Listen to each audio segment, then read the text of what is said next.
A portuguesa Sílvia Cid é dentista no Luxemburgo. Emigrou há cerca de 8 anos e durante este tempo trabalhou por conta de outra. Mas em meados de fevereiro abriu o seu próprio consultório de médica dentista, que teve de fechar cerca de um mês depois por causa da pandemia do Covid-19.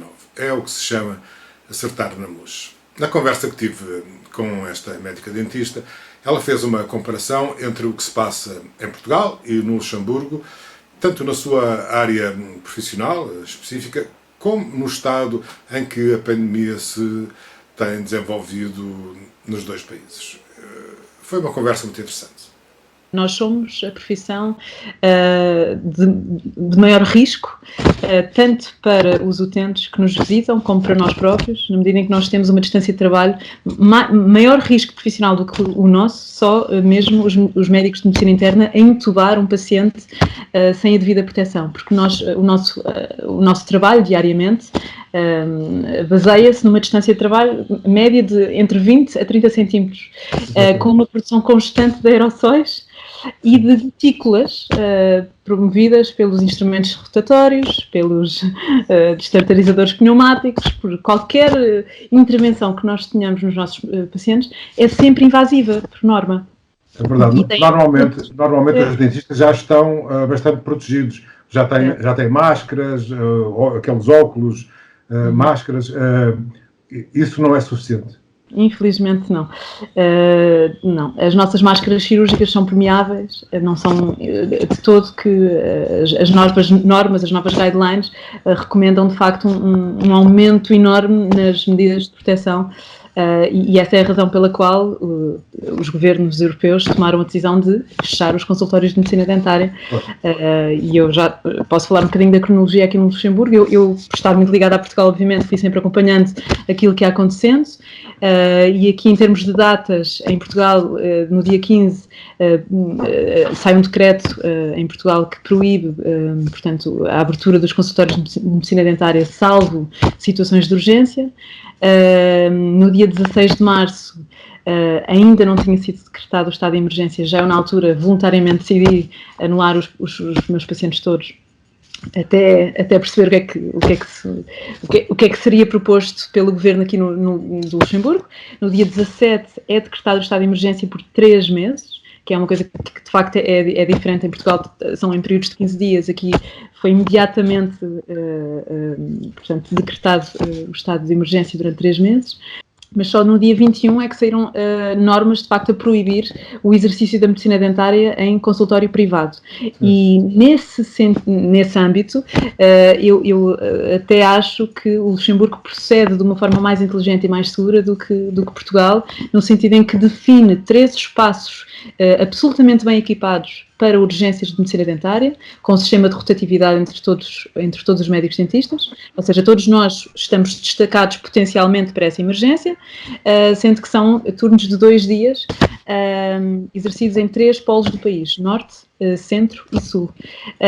E o próprio Ministério fornece todo o equipamento necessário para que esses consultórios possam exercer da forma mais segura possível. Em Portugal a situação é diferente, na medida em que todos os consultórios podem abrir em situações de emergência, só que nem todos os consultórios em Portugal estão equipados com todos os equipamentos necessários, na medida em que é impossível encomendar neste momento, se não for de uma forma governamental, todo instrumental e necessária para que tanto o doente como o profissional de saúde esteja devidamente protegido.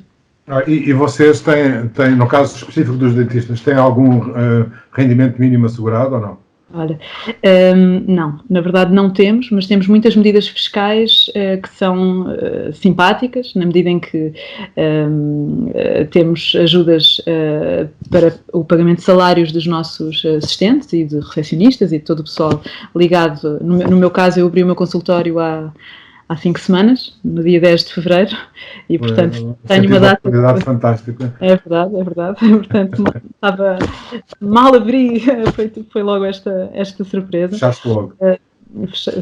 Fechei dia 16 de março, foi quando deixei de ver pacientes oficialmente.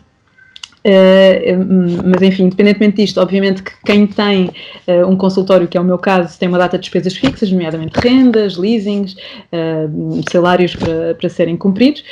O pagamento dos salários, de facto, o Governo durante estes 3 meses forneceu uma medida em que nós podemos inscrever os nossos trabalhadores e 80% do ordenado portanto, pago pelo Estado. É uma espécie de layoff, não é? Como? É uma espécie de layoff. Os bancos também foram muito flexíveis na medida em que permitiram que durante 3 meses nenhum empréstimo seja amortizado, inclusivamente os de teor pessoal, nomeadamente empréstimos de casa, etc. O que já ajuda imenso para uma pessoa que é independente e que, de facto... Mas era bom que aqui em Portugal fizessem o mesmo também. Exato. São moratórias, se não estou em erro. Não sei se os bancos estão nessa disposição. Voltar aqui, nestas circunstâncias, não é sequer equacionável. É voltar para Portugal? Sim. Não. Não. Ponto número 1, apesar de tudo, eu sinto-me muito segura aqui. O Luxemburgo já é o sítio onde eu me sinto em casa e, portanto, não só me sinto em casa, como faço parte da reserva sanitária. Esse era outro ponto que eu gostaria de falar com vocês, contigo, desculpa, que é o facto de, ao contrário de em Portugal, a Ordem dos Médicos Dentistas e a Ordem dos Médicos são 2 instituições completamente separadas e de maneira nenhuma interligadas. Nós, os médicos dentistas aqui, pertencem à Ordem dos Médicos, portanto não há uma separação, o que faz com que nós sejamos uma força de trabalho potencial numa situação de necessidade máxima. Nós tivemos que nos inscrever na reserva sanitária do país. Foi uma medida obrigatória para o caso de haver carência de profissionais de saúde, nós entrarmos com a devida formação. Obviamente eu não tenho grande experiência em intubação nem em serviços de cuidados intensivos, mas estamos todos dispostos e fazemos todos parte do mesmo grupo.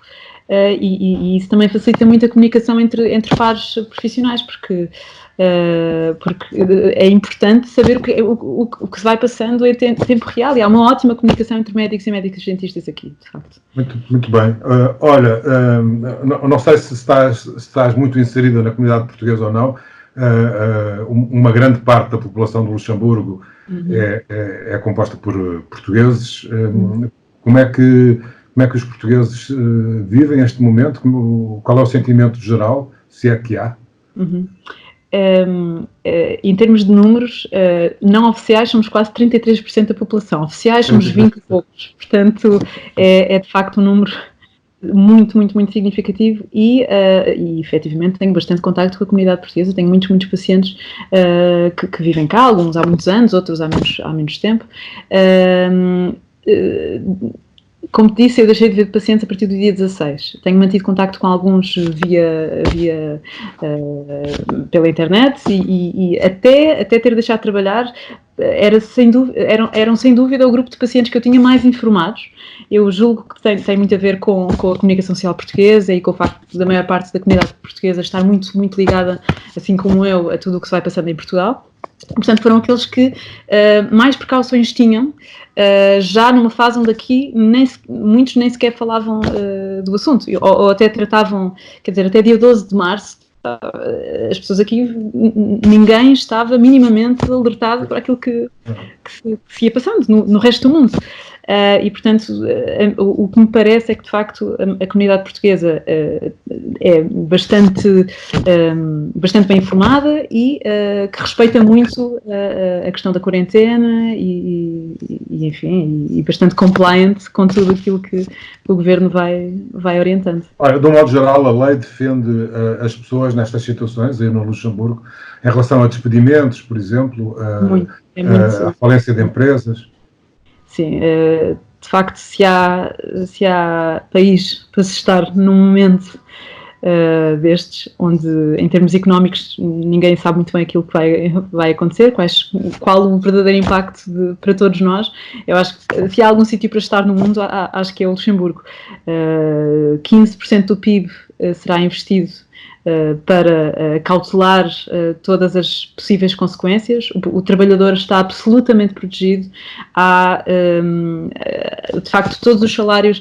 A situação mais delicada aqui acaba por ser para nós independentes, porque para todos os salariados estão perfeitamente protegidos e em termos de seguros de saúde está tudo bastante acautelado e sentimos todos bastante seguros nesse sentido. É um país pequeno. É muito pequenino, apesar de ter uma taxa de infecção relativamente alta per capita. Aliás, ninguém fala nisso porque o Luxemburgo é tão pequeno que quase que não se justifica ser mencionado nos noticiários, nem em Portugal, que é uma coisa que me surpreende. Em Portugal não se fala muito do Luxemburgo. Não se fala nada.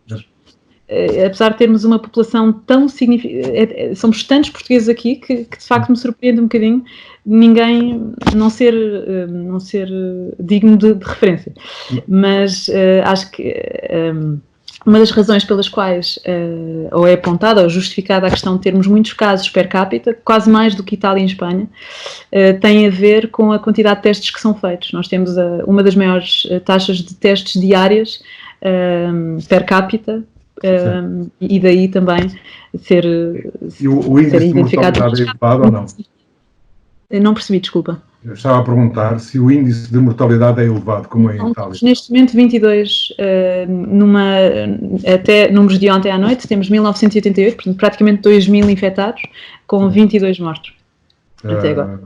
Portanto, temos 80 internados nos cuidados intensivos agora, não é muito alta. Isso anda à volta dos 2%, de 2 e qualquer coisa, não é? Assim, a média portanto, da idade dos falecidos até agora é cerca de 80 anos. Portanto, nós temos uma população muito envelhecida aqui também. Há que realçar que nós temos imensos habitantes com mais de 90 anos. Portanto, Sílvia, se alguém procurar um paraíso neste momento é aí no Luxemburgo, não é? Eu diria que sim. Eu diria que nós todas as vantagens do país rico e pequeno. Precisamente. Digamos que é muita riqueza para distribuir por pouca gente. Exatamente. Para uma população tão pequena, nós tivemos quase o mesmo número de testes que uma população em Portugal com 11 milhões de habitantes, não é? Quase 11 milhões.